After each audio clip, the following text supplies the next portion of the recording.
sa mundong ito, laking tuwa ng magulang mo, at ang kamay nila ang iyong ilaw.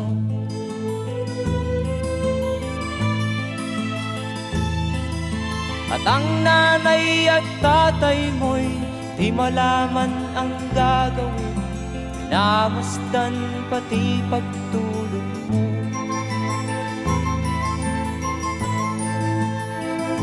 At sa gabi nagpupuyat ang iyong nanay sa pagtimpla ng gatas mo.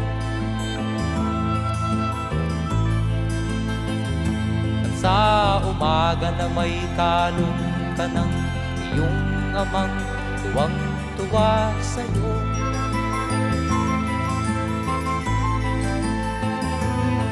Ngayon nga ay malaki ka na, nais mo'y maging malaya, di man sila payag, walang magagawa.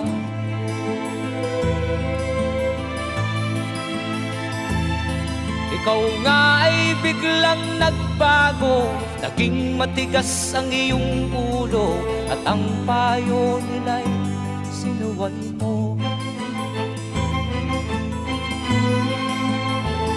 Di mo man lang inisip na ang kanilang